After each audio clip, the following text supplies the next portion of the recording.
You're listening to Passed Out, the podcast where history, mystery, the occult, and the cosmos collide. Every week we explore new conspiracies, uncover hidden truths, question the impossible, and journey into the unknown. Stay curious, and welcome to Passed Out.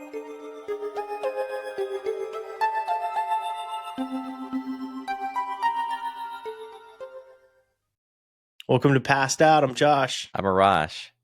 I feel like How I you want to doing? laugh every time the countdown goes on. It's weird not having anybody talk over the countdown. I know. I've been questioning if our guests can see the countdown or not. That's why I They counted have down on the to. last. That's why I'm like, can they not see the numbers counting down the way that we can in the studio? So that's hilarious.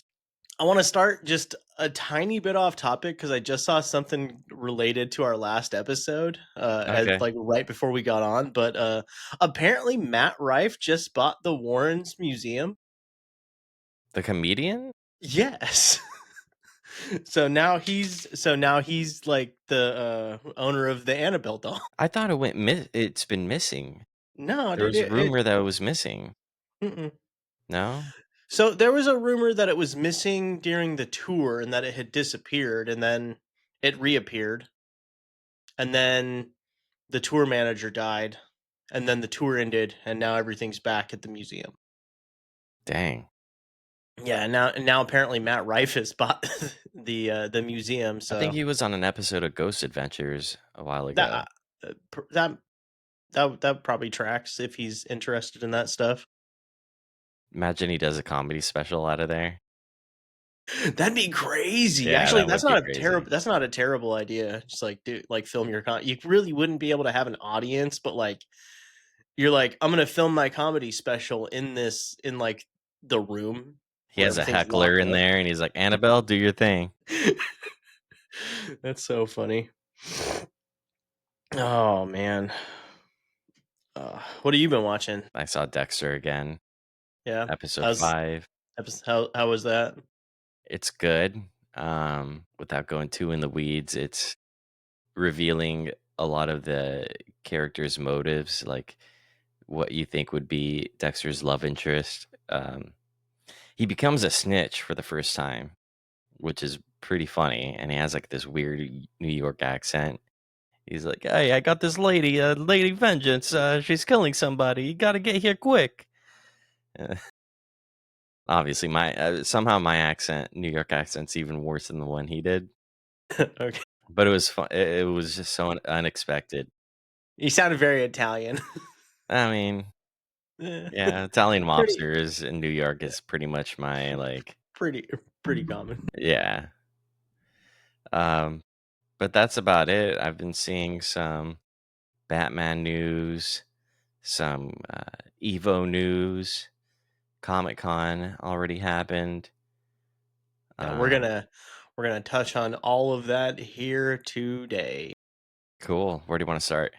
I think I want to start with Fantastic Four, Oh yeah. just before it gets too far out of my mind. I saw it a week ago, so I just want to touch on that real quick. I really liked it. I thought it was really good. The special effects were top notch. Like I think Marvel took the bad CGI criticisms and fucking ran with it. There's one moment where, and I think every single, I don't know why everybody deals with this. Like, I feel like we could probably just stop having baby births in movies at this point. Like, we know what's going to happen. We know that baby's coming out, you know? But like, I feel like there's always this moment in like a lot of sci-fi and stuff nowadays where you get this like baby handoff, and it's always like the worst CGI baby I've ever seen. And that was the only moment in Fantastic Four where I was like, that baby's fucking CGI is terrible. After that scene, it's like a real baby the rest of the movie, and it like makes it's perfectly fine. But like there's one moment where she delivers the baby in a spaceship. Spoilers, by the way. We are gonna spoil the fuck out of Fantastic Four. If you haven't seen it yet, you probably don't care. So Fair enough. yeah, like if I'm spoiling it for you on this podcast, you don't care about the Marvel Cinematic Universe because you would have seen 1,000 spoilers by now on every other channel that you follow. That's true. So, True. um, but yeah, I just the So you were CGI right baby. with the whole baby birth and um, who did you say was the clone of this baby was going to become? I completely misspoke on the last episode, and thank you for reminding me because this is something that was bothering me this week. Is I said that I thought that baby was going to be Nathaniel Richards, and Nathaniel Richards is not. Which Nathaniel Richards becomes Kang. I had said on the last podcast that Franklin Richards became Kang, and I was completely wrong. I was mixing up the children. Okay. So Franklin Richards is born in this movie, and Franklin Richards is like a Franklin Richards powers. He has the power to kind of create new timelines and like really manipulate reality. So the whole plot of this movie is Galactus wants the baby once he realizes that Galactus is coming to eat the planet, and the Fantastic Four go to stop Galactus, Galactus realizes that Sue is pregnant with this cosmic like cosmically powerful baby, and then they flips the script. He no longer wants to destroy Earth, he wants this baby. Mm. So the rest of the movie is like that. But dude, that's probably my favorite segment is when they go to Galactus's ship, which is fucking crazy. I think they handled Galactus really well. I think when you're dealing with like massive characters like that are bigger than the earth, I think that some things do them wrong. I think that making him not bigger than the earth and not making him physically eat the planet himself was a good choice. What they did was they gave him like a giant ship that sucks a planet in, and then it just gets turned into food that he eats, and he kind of just sits. He's a giant being, but he kind of sits in the center of this ship. um but How do you yeah, think dude, that the was Earth would taste? A little salty from the oceans? probably probably absolutely, yeah. Give you So, some, give you the runs. It's like, yeah, probably. don't eat the India portion. So, I'm trying to think what else I ran into, but yeah, my favorite sequence in the entire film was when they were trying to escape his ship, dude. And, like the Silver Surfer, like, dude, the Silver Surfer sticks her hand into Sue's stomach to pull that fucking baby on one point. You're like, holy shit, this is crazy. There were some really cool special effects. Like they trapped the Silver Surfer in a black hole, which I thought was really fucking cool. It takes like and like the math, it takes her like a month to get out of the black hole. I thought it was a great movie. It was really good, really well done. I liked the 60s retro vibe. The thing, the two things that I loved Vanessa Kirby as Sue Storm. She was great.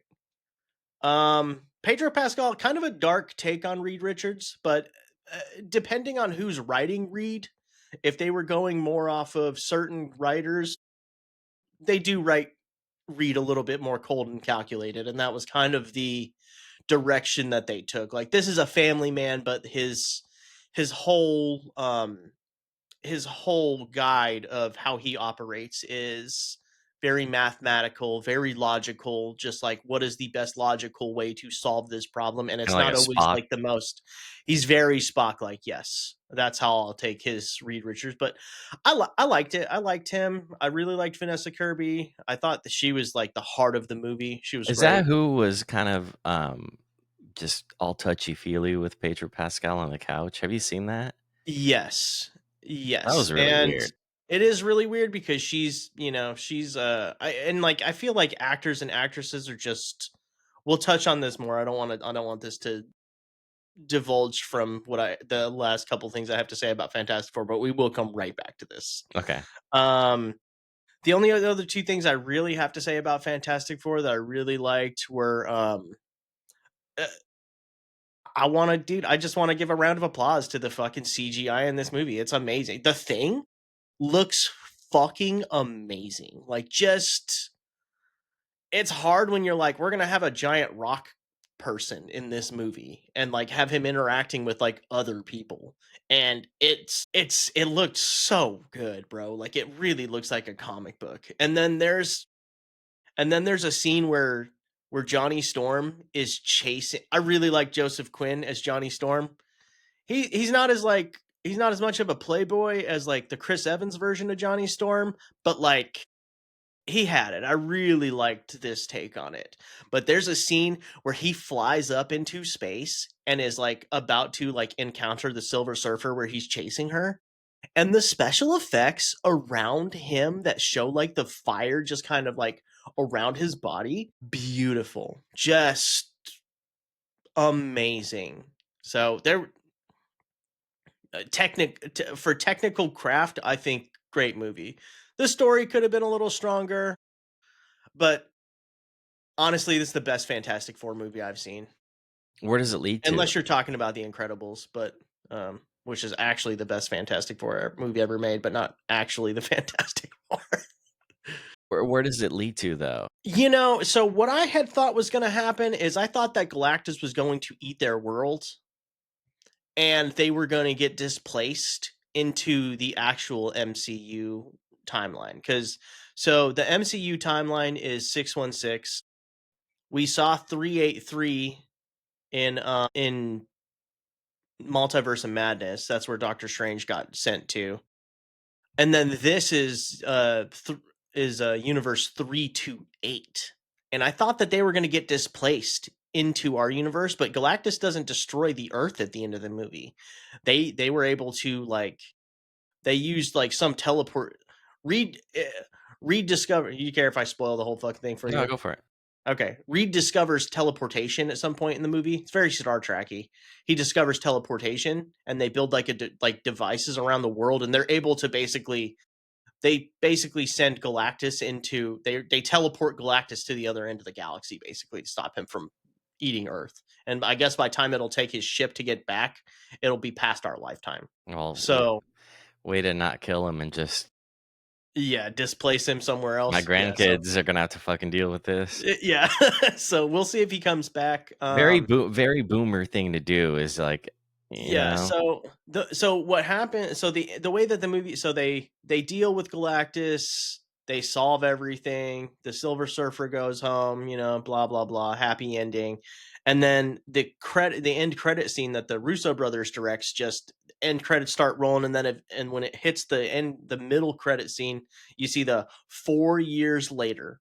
So now you're dealing with like 4-year-old Franklin Richards, and Sue walks out of the living room at the Baxter Building to go get him a different book to read to him for bedtime. And when she turns back around, fucking Doctor Doom is standing there over Franklin. So, but they okay. didn't show RDJ's face.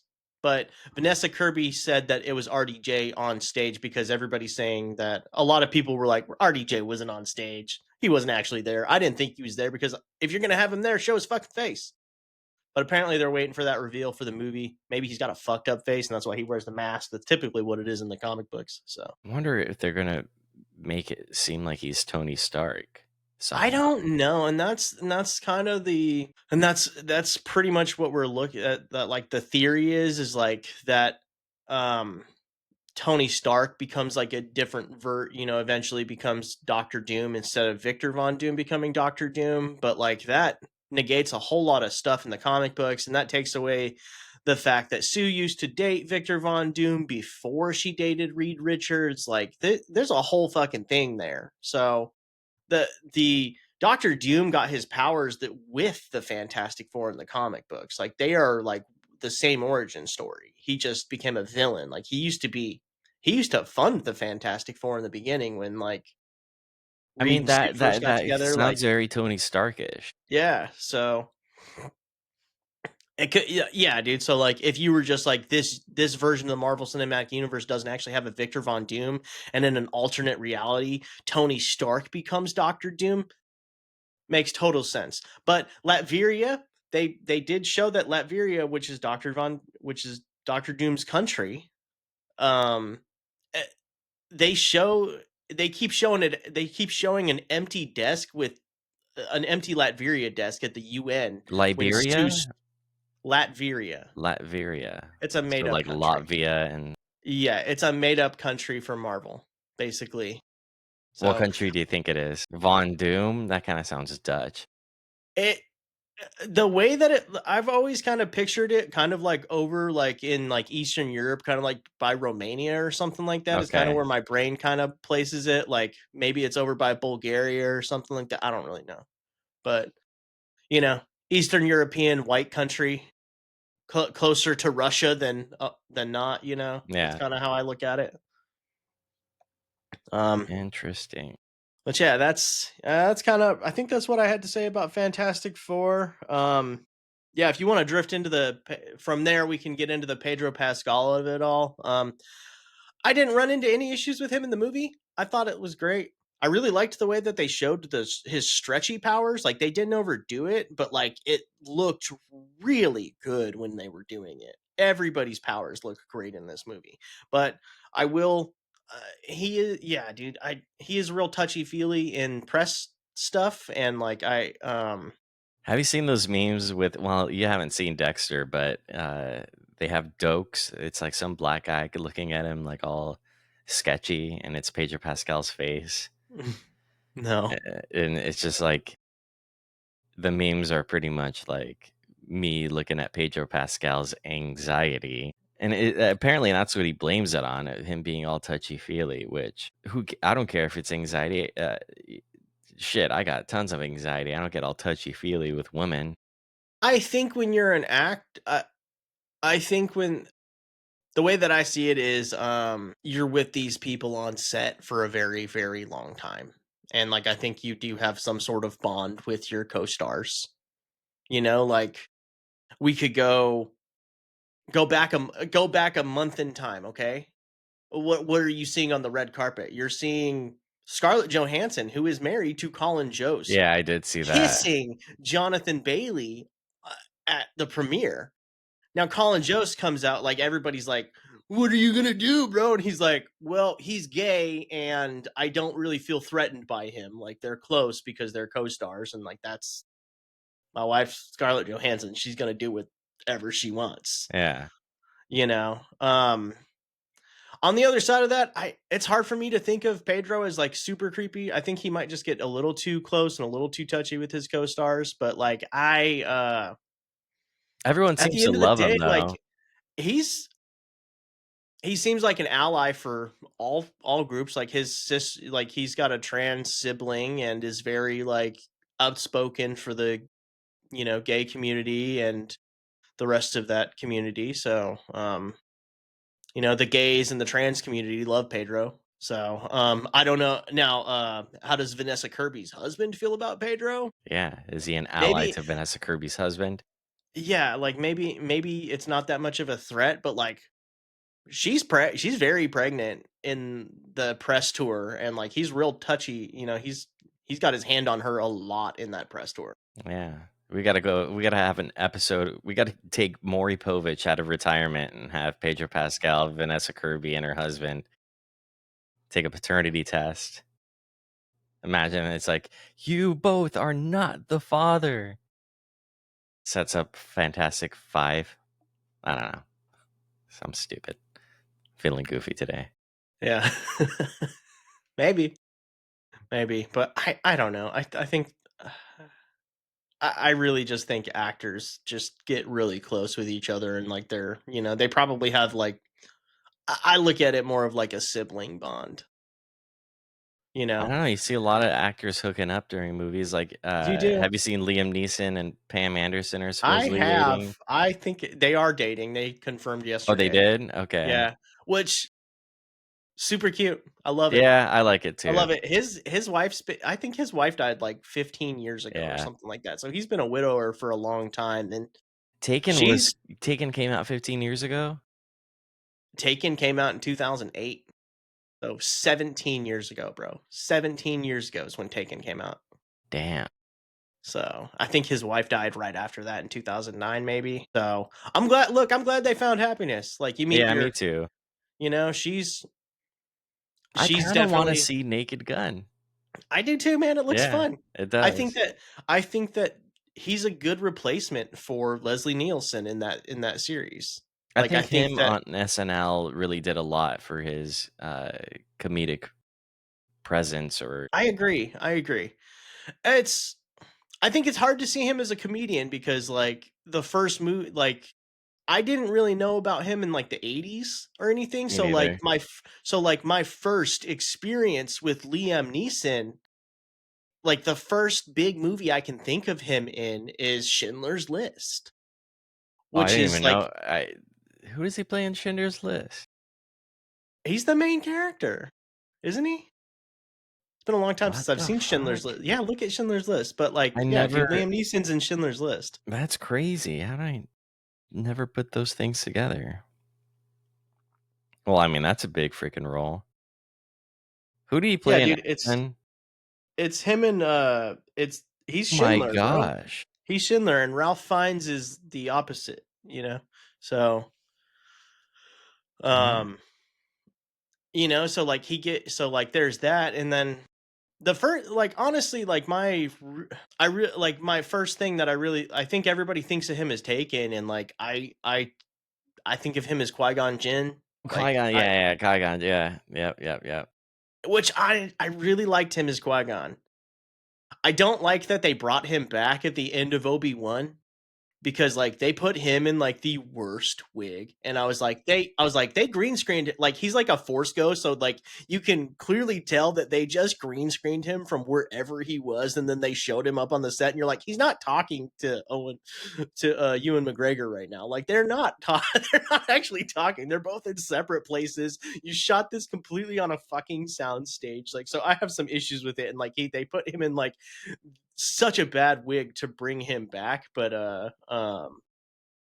yeah, I I have met like, I understand people's holdups with the Phantom Menace, but, like, you can't deny that, like, Liam was great as Qui-Gon Jinn, and I love Ewan McGregor as Obi-Wan Kenobi, and the 2 of them fighting Darth Maul at the end of that movie, regardless of everything else bad that movie does, that fight scene is one of the best fight scenes in fucking Star Wars. Yeah, it made the whole episode It made 1.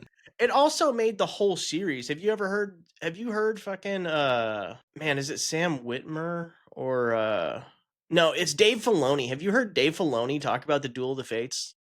No. Where he's, like, talking about how, that fight is so much more than it is, because if you look at it, like, on, like, the level of what's happening with Anakin, it's like Qui-Gon knows if he fails, that this kid will not have the upbringing he needs, because Obi-Wan will not be able to teach him the way that Qui-Gon would teach him. Qui-Gon is not Qui-Gon, I think has more of the views of, like, Dooku, where I don't think Qui-Gon would go dark like Dooku did. I don't think he would go down the path, but Qui-Gon was disillusioned with the Jedi Order, and could see the fault in their ways. Not really, I wouldn't call the Jedi's corrupt, but I would call the Jedi's, they got wrapped up in the Senate's bureaucracy, and that eventually brought their downfall. My favorite theory in all of Star Wars is Darth Jar Jar.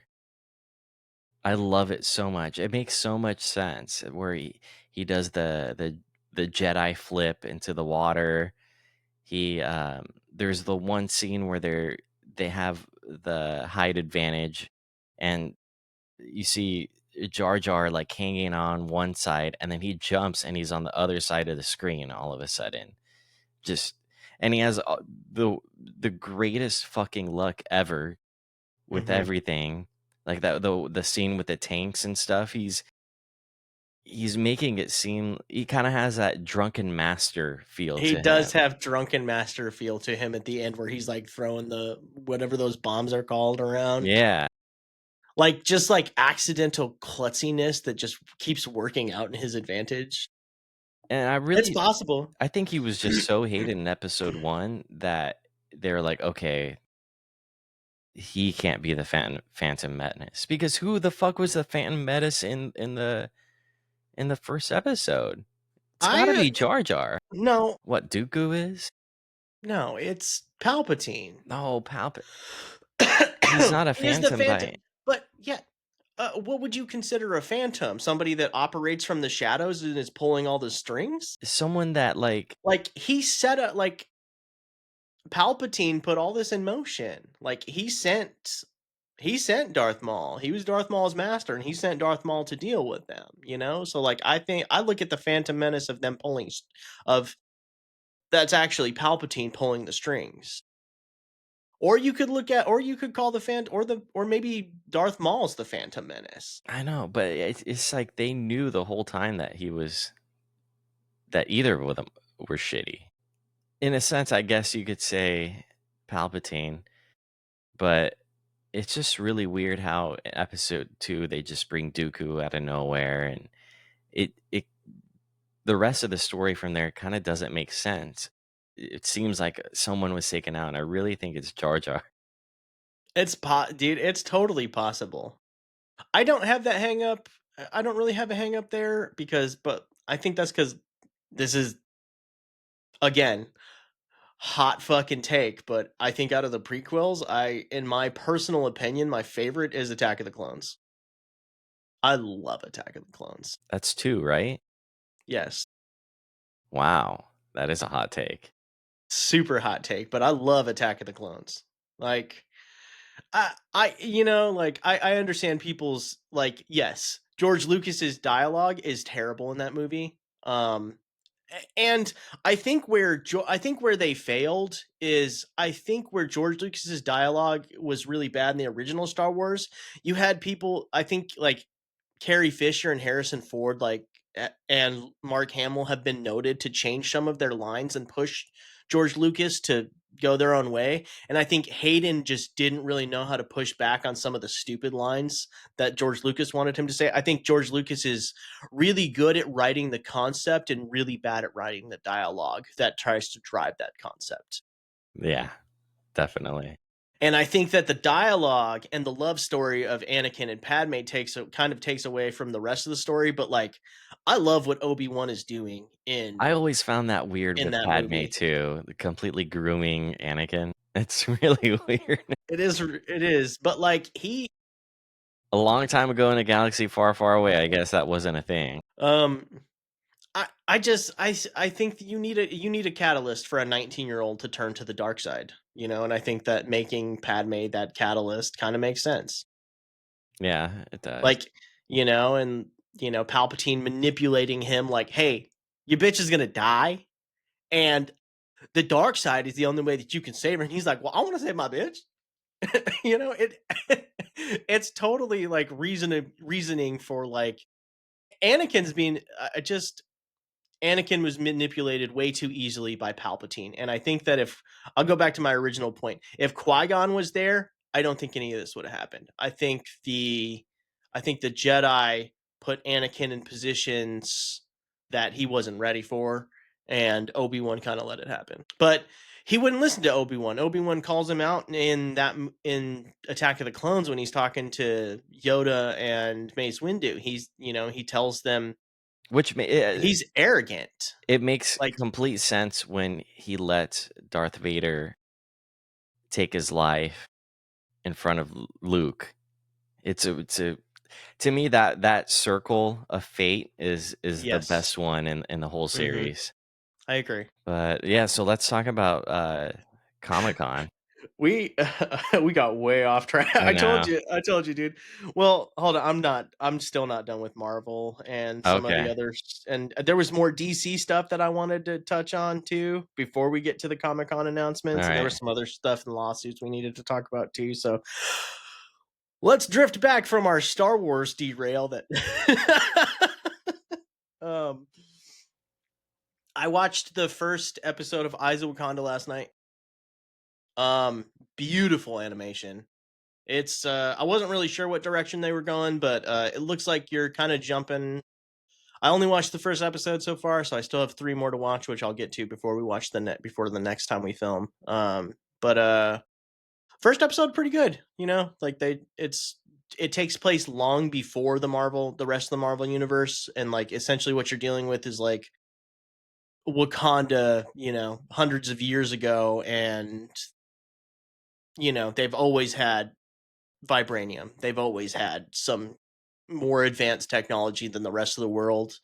And you're and it seems like the story you're going to be dealing with the war dogs, which are basically spies that Wakanda sent out into other countries to kind of monitor things and see what happens. So beautiful animation, cool story. I saw some, it was good. I didn't have a whole lot to say about the first episode. I'm not a whole lot into it. They're pretty much just setting up the story, and you see like one big battle in the first episode, but it looked good. I Do you have think mad respect for Mark Bernardin, who's Kevin Smith's podcast partner, who wrote that show and is a co-producer. So do you think the both DC and Marvel are gonna head more towards the animation route? It's just so much easier to translate comic books into feature length animations or I even series.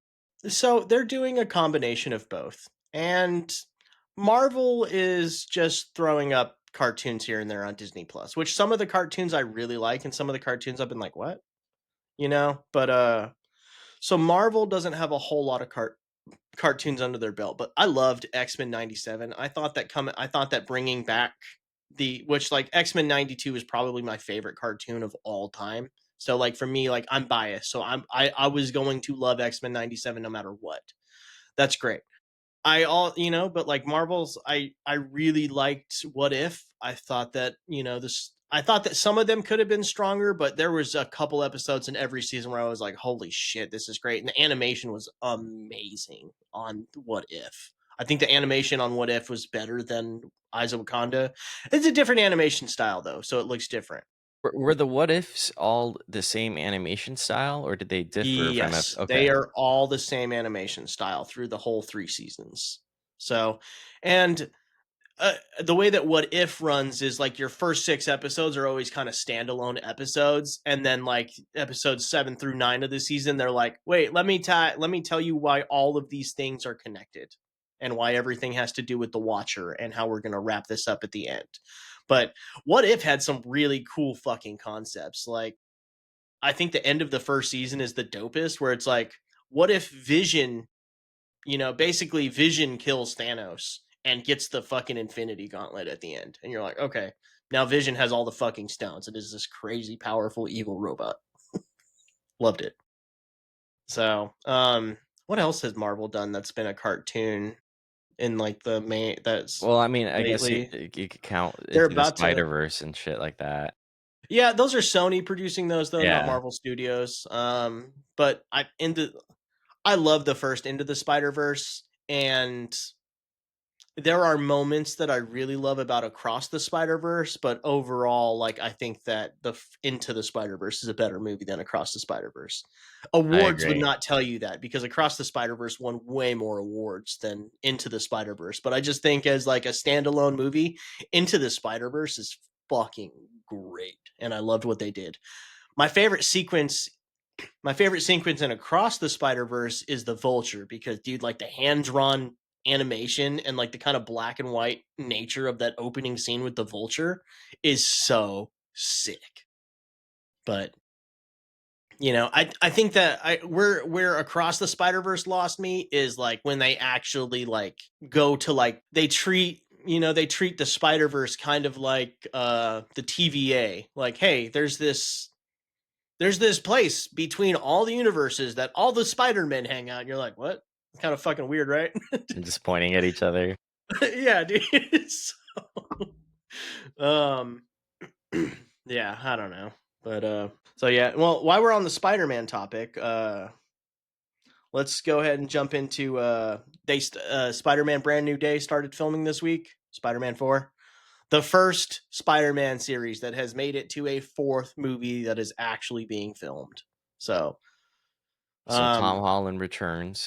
yes, that'll be the next Marvel movie that comes out actually, which is crazy that they're filming it now because I think that comes out in like May of 2026 and then the next Avengers movie will be December of 2026 and then I don't I don't know what all comes out in 27, but So then they're the back final event. to 2 movies a year now?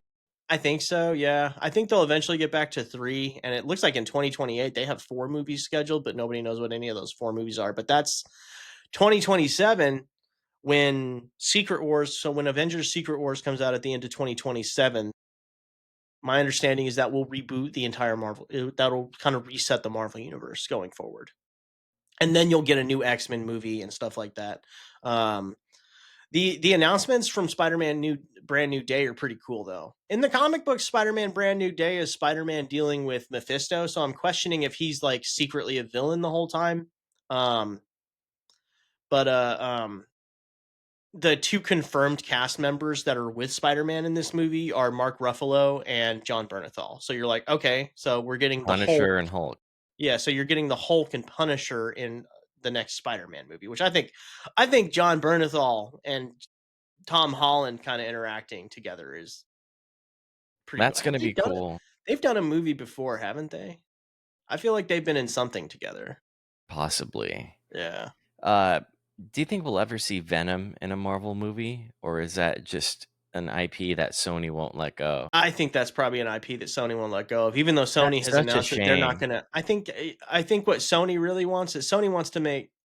They want to keep making animated Spider-Man movies because that's what works for them. And the Venom has been their most popular. I think out of all the Sony spin-off movies that they made, Venom has been like the probably the best. But I still don't like it that That's much. not saying much. Yeah, I was just gonna No, say. like I was like, it's all right.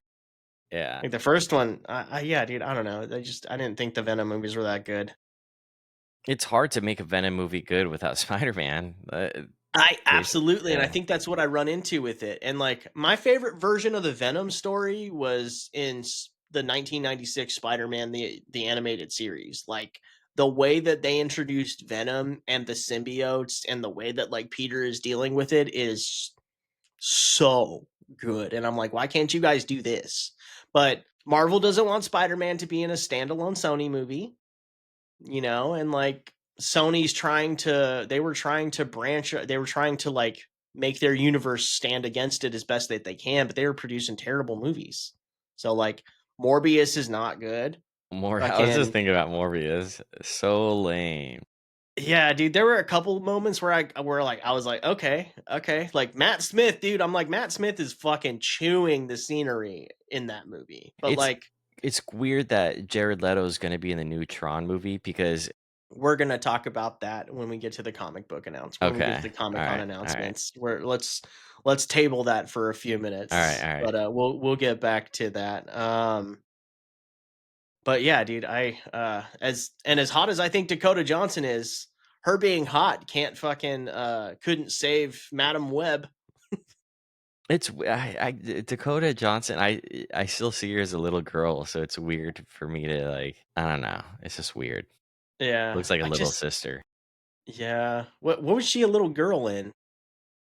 I think I'm mixing up Dakota Fanning. I'm an idiot. You're I right. thought she just got married.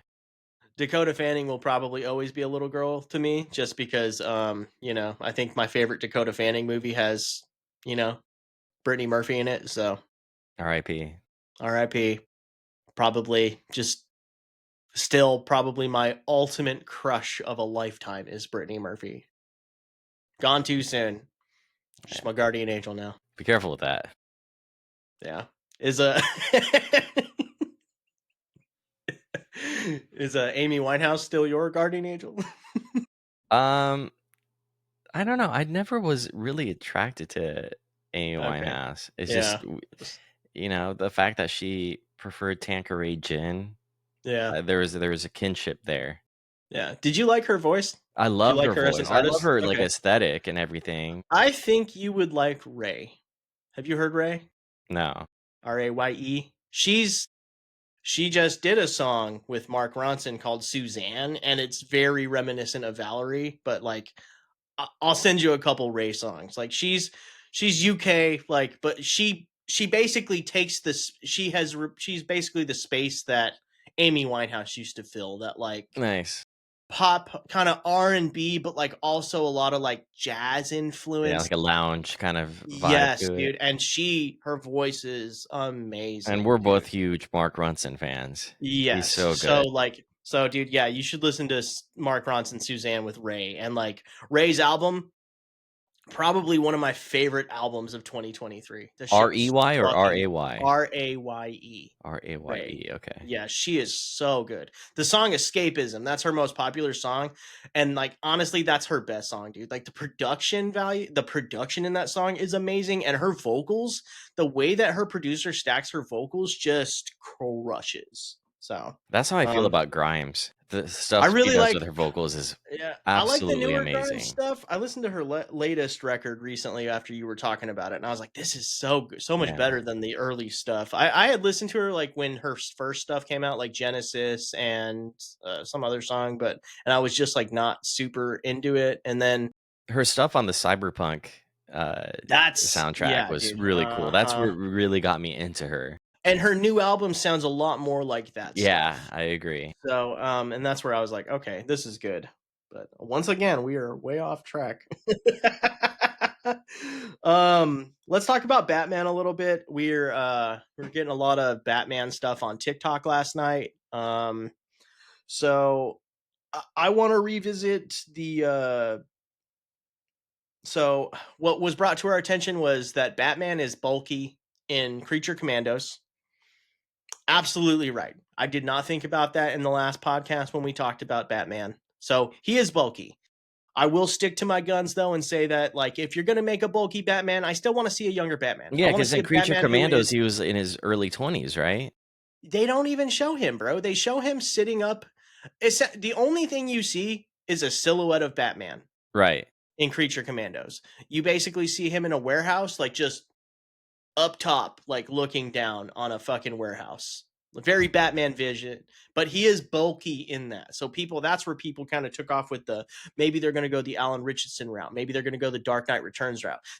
I'm fine with Alan Richardson being Batman. I just wouldn't want them to make him an old version of Batman. I want to see a young Batman that is the same, like roughly the same age as Superman. I want to see the Justice League. I want to see Batman, Superman, and Wonder Woman all be, Wonder Woman will always be probably 200 years older than the other guys, but like visually, they all look about the same age, same physical kind of build, same, kind of thing. Like you want to believe that these guys could all interact together. And just like if the rest of the Justice League is young and Batman's 55, it's, it takes me out of it a little bit. The only thing that would make more sense is an older Superman that doesn't have as much of his powers anymore. Yeah, but you're not going to do that because you're going to introduce Batman in The Brave and the Bold, which is a younger Batman story. And you essentially want a Batman who can stand as long as you're going to have David Cornsweet be Superman. Yeah. So I don't know how old Alan Richardson is, but like he's in great shape. He would be a great Batman. He's in his I'm here for it. late 30s, I think. He's around my Yeah. age. Yeah. I Um, saw another Batman casting idea that I see other people talking about like Glenn Powell being Batman, and I see other people talking about like Ackles being I like Batman. But Jensen Ackles. But he's also probably around my age. He looks a little younger than Alan Richson though, but yeah, I don't know. They make him look kind of little older, and I feel like Jensen Ackles looks a little older in The Boys yeah. as Soldier Boy. But like I think that like when they get him out in season 3, like he's been locked up for like 50 years. You could do a So lot with makeup. yeah, you can. So, I don't know how I feel about Jensen Ackles. I don't know how I feel about Glenn Powell either. Even though I do like Glenn Powell, I thought he was great. I really liked him in the new Twisters movie. I thought he was really good in I that. like the new Twister movie. I I did not liked it think it too, was gonna be bro. good. I didn't either, but I really liked it. That little twist with like the what's supposed to be the heart machine, Yes. harvesting these tornadoes and people buying up land when it destroys Yeah. the area, pennies on the dollar.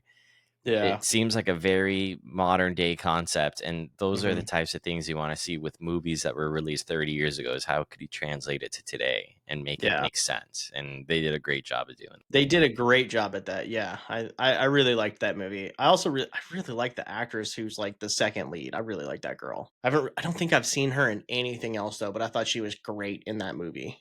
Yeah. Um what else did I want to talk about? So, Did you watch Speaking, Creature Commandos? I saw snippets of it. I It's didn't watch the good. whole thing. It's good. It's good, and it like you know, it's good, and Speaking of it Batman, though, there's going to be two releases on IMAX, August yes. 25. The Tim Burton ones, Batman Yes. I Returns. will probably wanna go I'm probably gonna go watch those, and when they come back out. Who do you think So, is better, Danny DeVito or Jack Nicholson? Which portrayal? those are hard for me. I think I love Danny DeVito's Me portrayal too. Me as too. I I think don't he's mind Jack Nicholson as Joker, but I don't mind Jack Nicholson as Joker either. I just it was too Caesar Romero-ish. it was very Cesar Romero. I also just don't like that like they gave you like the full origin story of it. It's like, "Oh, here's him as, like the here's him kind of like in the lead and we're going to show him falling into the vat and we're going to show him becoming the Joker." Like I think the Joker works better when I don't know who it is. I like the version where it's just like we don't know the Joker's backstory. I think that's something that the Dark Knight did really well. Yeah. Like the secretive approach of the Joker. Like who the fuck knows who he is before this? Not everybody needs an origin story. Everybody needs to calm this shit down. Like we don't need to know where everybody fucking came from. Wolverine, Wolverine was better just as like Logan has no idea what happened to him in the past. This whole like, oh, he's James Howlett and he had bone clay. Get the fuck out of here. Fuck out of here. I agree, dude. It's like, why is he like this? I need to know everything about him. Yeah, no, you don't. He's an animal. He's got fucking metal claws. He's cool as shit. Some things should just be fucking cool, Yeah. and you don't need an explanation for how Right. they became cool. Right. Just let it be. It's a All right. comic book movie. We don't need a I biography. know. I know. I did the only so this touches on comic book stuff. This touches on comic book announcements, Comic Con announcements, but it's closer to DC, so I want to talk about the Peacemaker season 2 trailer. Yeah. Did you watch the first season? Yes. I liked it. I like John Cena. So the big hang up with it is that took place in the DCEU. You know, fucking the Justice League shows up at the end. You see Jason Momoa at the end of that. James Gunn has said that the second season you will see them dealing with that and like how that same cast is in the DCU plus the DCEU. So I think you're going to see a little bit of a shift. The trailer made it look like there's like a dimension jump maybe or something like that. So Yeah, I'm excited. they did allude to that, but they didn't show a lot No, in the they trailer didn't. either. But No, they really showed you I just love it like, when they do hey, that. they showed you, hey, all the characters are here. Right. I really like I really like James Gunn's wife in that. So, Harcourt, she's great. She's badass. And then yeah, I like that cast a lot. I thought the first season of Peacemaker was really good. I loved that they kind of went like I like that they really leaned into like the 80s metal. Like, hey, like Peacemaker's like a like old like gives me like old wrestling like 80s hair metal vibes. I love it. I Yeah, fucking love it. I don't know which was first, if John Cena was portrayed or not rumored, but he was fan casted as being Duke Nukem. If that was first, That's a or if pretty good casting.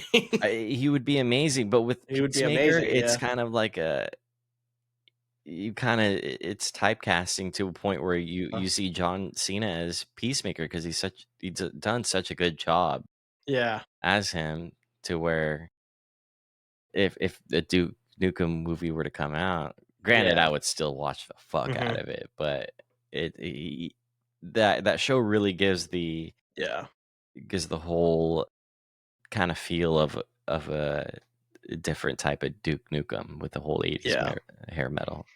mhm.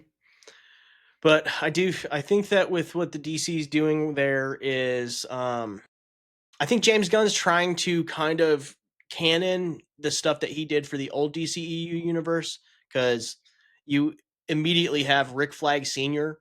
in that trailer hunting down Peacemaker for killing his son in the Suicide Squad, which Mhm. I think is great.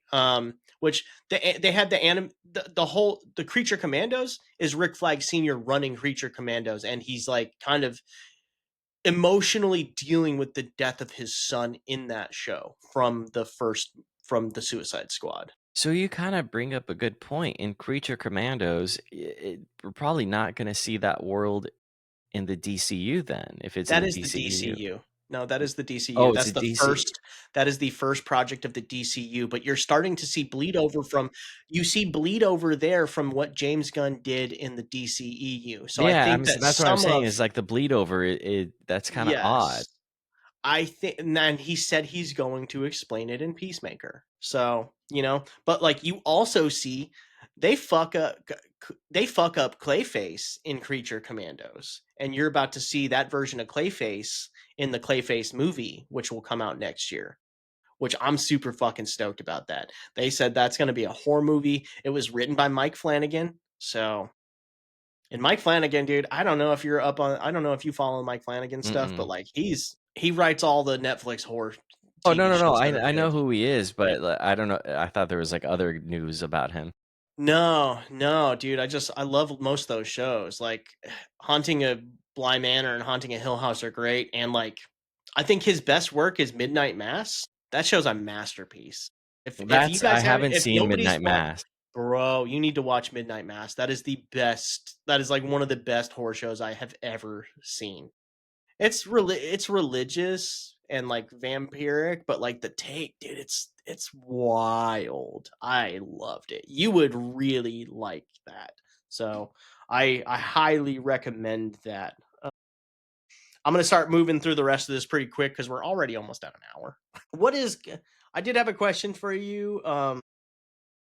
What's the controversy around Aztec Batman? I've seen like the pictures and like the anime kind of look of it, and like I haven't really seen why the internet's mad about it. So will you shed some light for me here? So, from what I seen, it was more of, like, a religious thing, and the fact that it's a portrayal of a dead culture almost that, Oh. yeah, let me bring up the article though, because they brought up some I thought I was it was just some, like, rage bait on there, Mm-hmm. um, but okay, so it's generating controversy due to its portrayal of the Spanish conquistadors, specifically Hernan Cortez, as villains and its depiction of Batman as an Aztec warrior.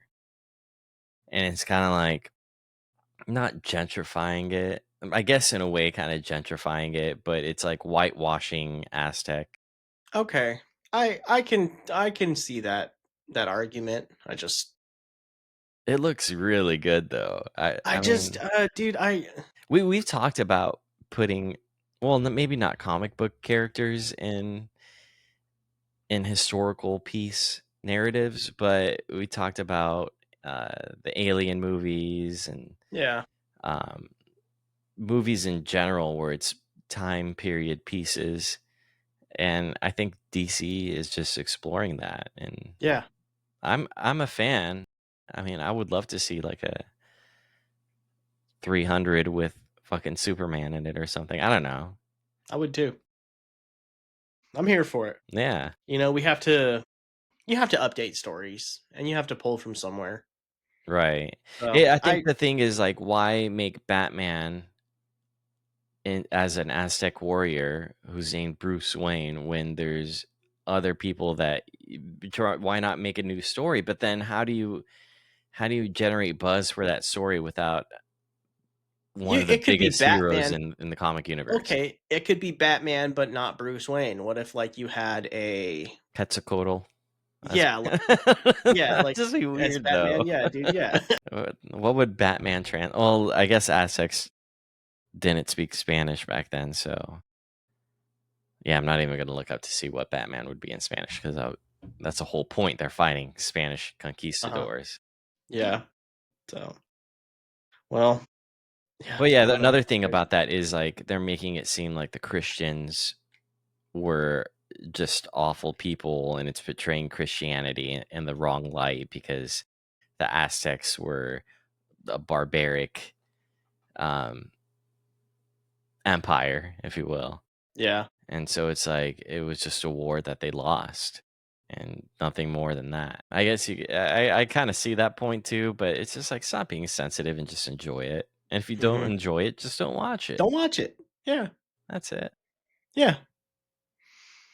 I'm starting to see that sentiment more across the internet right now. Like, if you don't like my content, don't watch it.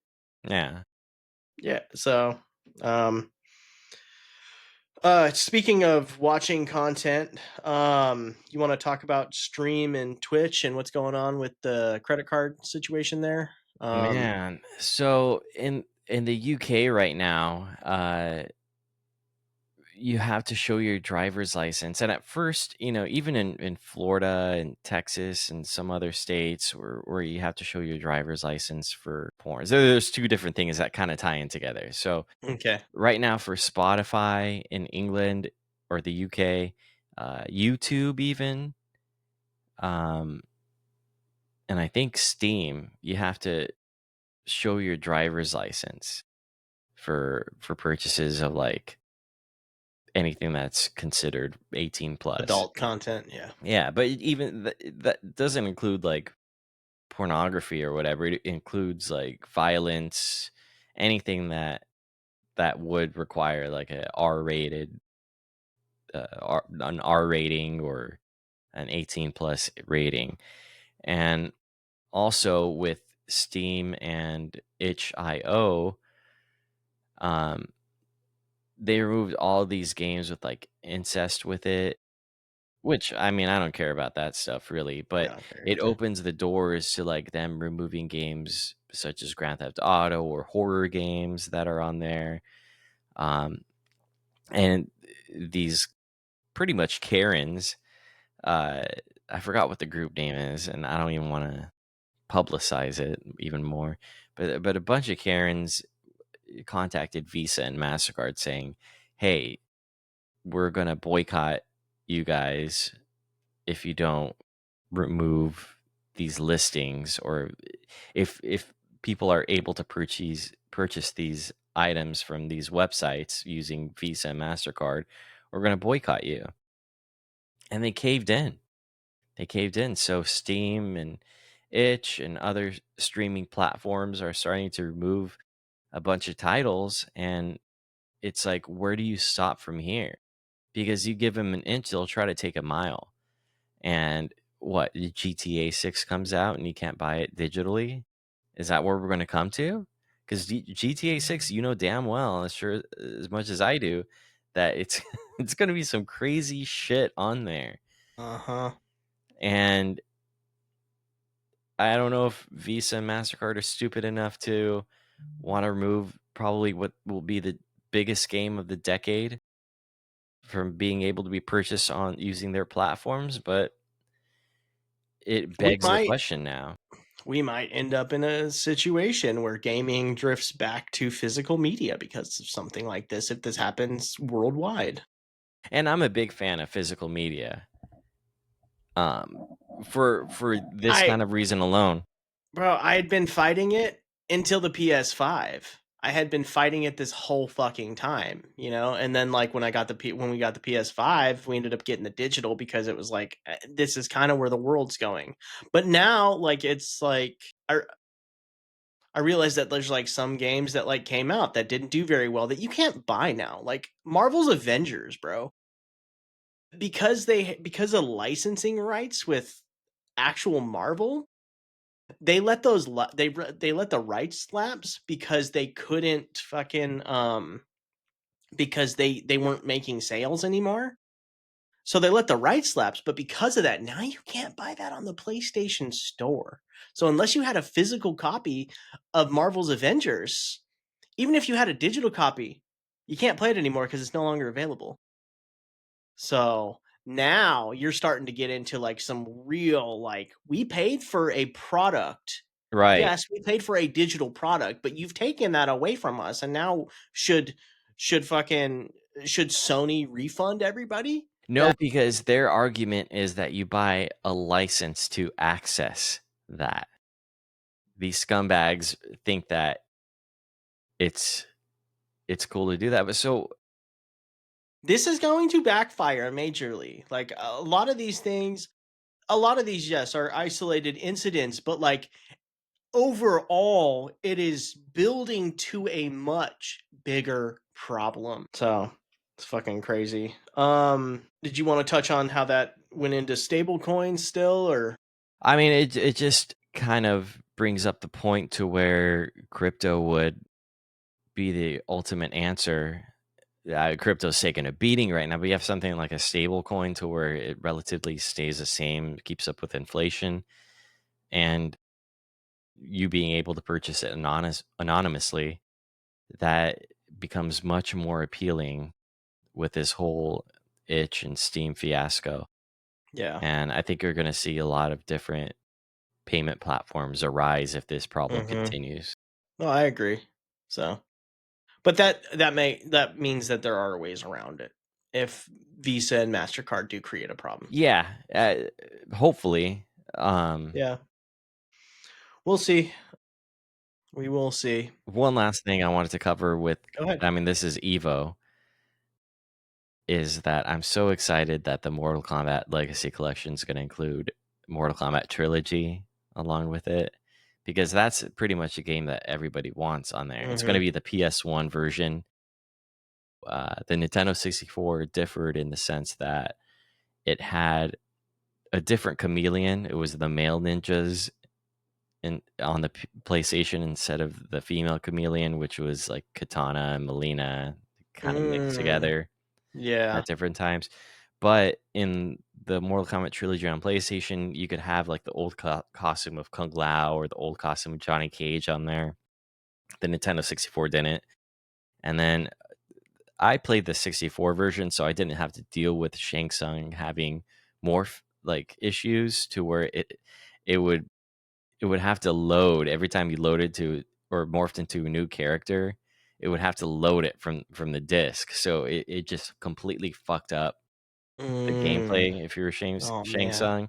Okay. So that's being taken out. So it's going to include Mortal Kombat 1, 2, 3, Ultimate, Mortal Kombat Trilogy, and then I think it's going to have the Game Boy version of Mortal Kombat 4, or there's like the Game Boy Advance version of it. And then it'll cover like a bunch of different systems of those games too that they were released on. They're asking for $50 for just the regular physical copy edition. There's a deluxe edition that comes with some collectibles, and then a collector's edition which comes with like this Goro, which holds like he's flexing with his top arms, and his underarms have like is going like this, where it's a controller holder, which looks pretty dope, dude. That's pretty cool. That's It's a pretty hundred. sick, I actually. know it's 150 That's bucks. You can only pre-order up until August 31st, and there's a limited supply of them. And I'm so tempted, dude. I'm so tempted to have that. that is such a cool. Yeah, that's a really cool controller holder. While we're on the video games, have you seen this Sony lawsuit against this new game, Light of Mutaram or Motiram? No, what is that? It is a ripoff of Horizon Zero Dawn. Let me show you the pictures of this. Let me actually just bring up this real quick. I think that this is worthy of pulling up. I want to play the newer Horizon Dawn so bad because the first I one, haven't played it yet. I haven't. What is it? Man, what is that game? What is the second one called? I forgot. I can't think of it. But the twist in the first one was, I kind of knew it was going there based off the items that you find randomly, but the twist was so perfectly executed. Yeah, I love the first one. Let's So see how similar these games are. Do you know who the developer for the Motirum game? Tencent, Oh, so Chinese, right? I think so. Yeah. Look at this. My gosh. Like they're not even trying, No, they're right? not. like it looks like, oh, we have like bioluminescent electric monsters, and you got a redhead girl with a bow. Like, Honey, we got Horizon Dawn at home. yeah, like we already like I already have my Aloy. I don't need another one. Yeah, Wow, dude. I was not expecting it to look just like that. No, yeah, dude. So they are. So Even the this. font, Yes, dude. Yeah. So like, just a complete ripoff of the Horizon games. So yeah, dude, that's that's crazy. crazy. I know. Did I stop sharing my screen? Okay. I know, that's fucking crazy, right? You would think that Digimon back in the day would get sued by Pokemon, but it Yeah. was at least different. It was different. It wasn't like, "Hey, here's the rip-off version. Here's the blue version of Pikachu." Like, The fact that it was digital monsters instead of pocket monsters and they shortened it to Digimon, huh? that's pretty much the extent of it. Yeah. One can even argue that Yu-Gi-Oh ripped off the Pokemon Guard game They all could have. Look, I think that more. everything look, I think that every single thing in this world has inspired some sort of,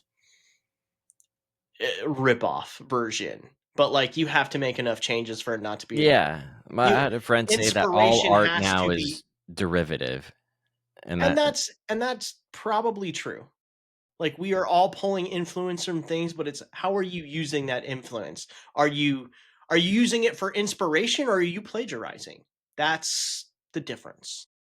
and I will kind of foreshadow the next highway robbery episode with a Kurt Cobain quote that says like everything's already been done. And we're going to kind of touch on that about if Kurt Cobain really did take his own life with the mounting evidence that recently came out that um, it may have been kind of physically impossible with the way his wounds were shown to the police, but the police reports are still there, and it's just a debate we're going to have with Rob. Did you want to moderate that, or did you want me to I moderate will that? I'm gonna moderate. I don't feel Okay. like I love debate.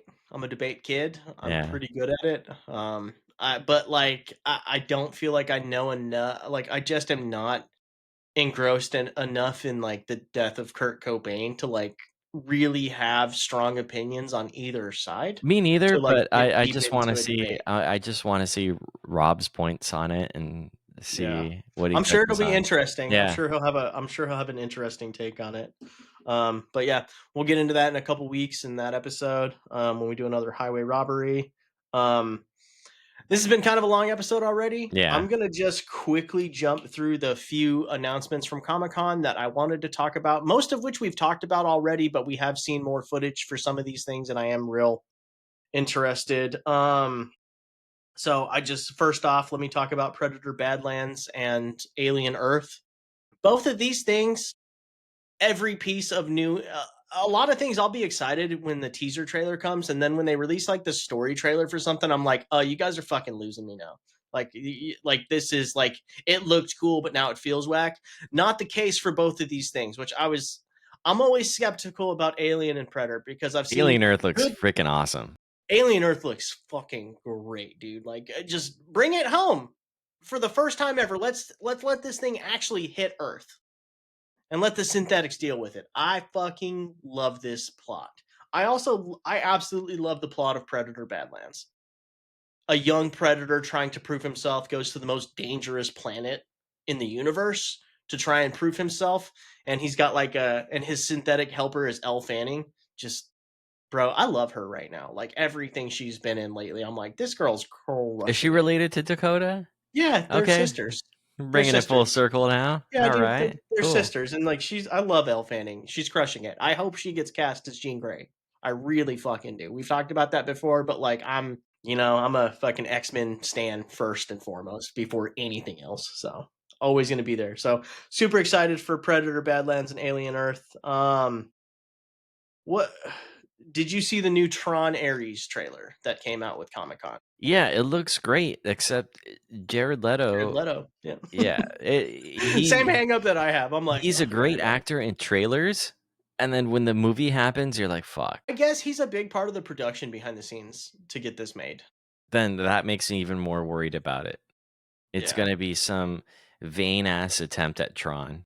But again, going the alien Earth route, bring the threat to our planet. It feels, dude, the scene, like just watching the fucking light bikes just fly around, dude, and then like watching like the jets like just wrap around like our stuff and blow it up. You're like, okay, I can see how like the like I don't really know what that technology is called, the light fucking blockade technology, but Like it a ray tracing almost. yeah, dude, it looks so interesting watching like real cars blow up into it. Yeah. And you're like, Now, okay. is this gonna be predictive programming for our Uma Wuma threat that's, uh, Yeah, so far out? so apparently, so from what my understanding, this just story of Tron is Ares is like their AI, and like I'm talking about Alien Earth. Well, I guess both of them technically. One's an AI threat, one's an alien threat. yeah, so like it sounds like Ares is like Tron's AI program, and it may go off the rails a little bit. So we'll see what actually happens when the movie comes out. I will probably not see that in theaters. I will probably wait until that's at the home video release and not pay the full price for it. I'll wait till it's like a 5.99 release, but Well, just because I'm not that invested in Tron. Like I've seen both Tron. I've seen Legacy. I've seen the original. There's nothing that like just grasps me where I'm like I'm like I love Tron. It's all right. It's cool sci-fi. and nothing against Nine Inch Nails. I think the whole industrial soundtrack will be cool on it. I hope it is more like vintage Nine Inch Nails, but that Daft Punk album, Oh it's my gonna be god, dude, the hard Daft to top Punk. I that. know, dude. It's hard to follow Daft Punk when they do a soundtrack. The soundtrack to Legacy with Daft Punk was amazing. Yeah. So, but dude, the like the pulsating beat from Nine Inch Nails in the trailer and the new trailer is really like I'm like I could see how this could work really well. Nine Inch Nails have a new single. I was just listening to it yesterday. I don't know if it has to do with the Tron soundtrack or if it's another one that they're releasing, but Yeah, sounds pretty good. If it's anything like what they're gonna have in the trailer and in the Tron movie, it's promising.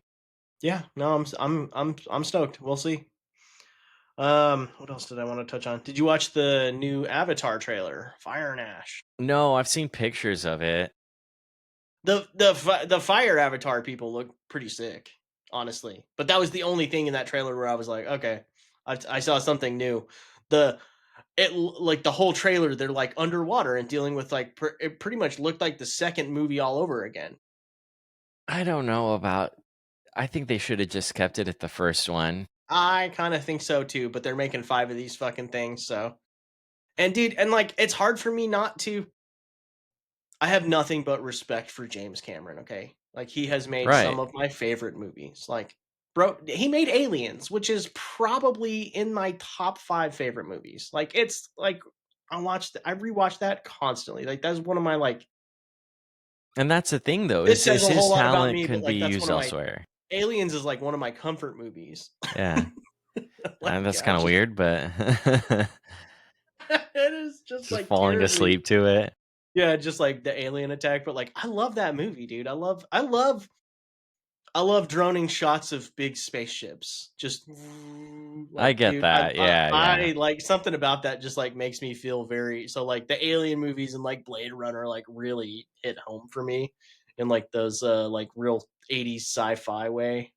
But yeah, we'll see what happens with the avatars. I'm gonna keep going and seeing them in theaters because like James Cameron keeps like reinventing like what he's doing and like, his camera work is amazing and their CGI is absolutely like just groundbreaking when they make these things. Right. So I didn't it see the second one in theaters, so yeah. that may be why I kinda lost the plot to where I wasn't in awe of the Hmm. visuals. Yeah, we So went I and might watched it in theaters. I haven't yeah. watched it at home. I only watched that movie in theaters. And that's I doubt I'll another ever watch the second one again. Like it's pretty much just the same movie. They're like, "Oh wait, the bad guy from the first one, he's an avatar now?" You're like, "Okay." Rob Schneider. There's that. You have a favorite James Cameron movie? Let me look at the list because I might say something stupid. So, Terminator 2, Aliens, The Abyss. Those are all great fucking movies. He didn't do the first Terminator? No, he took over as the second one. So like for a minute there, he was like just making the best sequels humanly possible. Oh, I see. Yeah, I mean, I would have to say Terminator 2. Yeah, I love Terminator. It's a Yeah. great movie. Yeah. But I mean, I it's think it I Ti like Aliens and The Titanic. Abyss a little bit better than Terminator 2, but Terminator 2 is up there for me. But You know, Tit I love The Abyss. No, I don't hear people talking about The Abyss though. Abyss was cool. I'm looking at the list right now. I just that was Rambo: one of First those movies Blood, that I my mean, dad had Point on Break. Point VHS. That Break was actually is Point pretty Break is good. fire, dude. Yeah. I forgot Point he directed Break. Point Me Break. too, that's why I wanted to look at the list. Holy shit. Man, I might have to change this might be unpopular, but Point Break, Point I Break's a don't know really about, good movie, over bro. Terminator 2, though. Yeah, dude, Point Break's not better than Terminator 2. And then, his most iconic movie, maybe other than Avatar, actually, maybe more than Avatar would be Titanic, but, Titanic, yeah, but whatever. yeah. It was That's how cool. I feel about it. Eh, That's not made for men of our age, I don't think. no, I mean, it was my first time seeing breasts. But you know what? It's a funny It may have story. been one of my first times too, and it was, like, in theaters with my parents. I was Dude, I like felt so bad because I I was had like to t pee during that I was part, like and my 9. dad missed it. So, like, we missed that part originally, and when I found out that they showed boobs on it, You're I like, like, "I missed felt boobs I because was I had to pee." You're like, "I would've peed my pants." I felt like that, and then I was like, "My poor dad didn't get to see him." So when he Damn, rented dude. it, I was happy for him. I was like, "Yes, we both get to see it." You're like, "We both get to see Kate Winslet's titties." Yeah. Are those her titties, or did they use a double? I don't know, but they would use CGI now. They probably would. It's like her chest looks weird. So funny. Okay, I have one more thing, and then we can call it since we're at an hour and 20 minutes now. Gen V. They showed the new Gen V, the season 2 trailer for Gen V. Did What you the watch? fuck is Gen V? It's a spin-off of The Boys. Oh, So the first season leads directly into season 4 of The Boys. And it's basically what it is it's like the parents give their kids Compound V, and all of these kids who have been given it end up at a certain college where their kind can go, and that's where uh Vought is pulling their superheroes from that get moved into the seven. very X-Men-esque. Very X-Men-esque. So I loved Gen V, and Gen V, like, they push the envelope kind of like the boys does. Like the boys always throws me off with like something that happens insane in every season. Like season 3, bro, like when the dude like does coke and then shrinks down and goes in his dick and explodes the dude from inside. I'm like, whoa. Gen V has a couple moments like that where you're like, holy shit. So it's But out like, already? yeah, the first Ah, season's out. It's on Amazon, dude. I would wow. go I don't know watch how it, I bro. It's how I so missed good. that. Yeah, parts of it I thought led into season 4 of The Boys. Like there were connections there. Like not absolute like you have to watch this, but like, you know, season 2 will come out before season 5 of The Boys comes out. Wow. So, season 2 comes out in September. So I'm stoked for that, and I'll probably be talking about it every week after I watch every episode on the podcast. So, watch season 1 if you got time and you're not watching anything else. I would dive into Gen V season 1, and then we can talk about it on here cuz there's some wild shit that happens in that show. So, especially there's some weird sex scenes with a girl who shrinks. That's Taking pretty that, crazy. little person, I was about to say the M word, but taking that little person fetish a little too far. Yeah, like the guy makes her shrink so his dick looks bigger. So And then that's it's all just I like need to her, do? it's just like the little tiny girl just like trying to hold on to his big old dick, and like they made this giant dick set for her like actual to be on, dude. It's watch it, bro. It's like you're talking about like a 30-second scene, dude. Wow. It's so funny. You have to watch it, bro. You'd appreciate Gen V. But the boys, dude, the boys just everything in that world pushes the envelope. But like I feel as much as I idolize superheroes, I don't think anything I've ever seen in Marvel and DC would ever be realistic. I think that if superheroes were real, and if like I think that government corporations would be in the genetic testing of people to make superheroes, and I think that they would control them to control the population like they do in Gen V That's or in why the I boys, side dude. with Like it's just Magneto. so I have a soft spot for Magneto for that very reason. yeah, dude, and I totally see it, bro. Like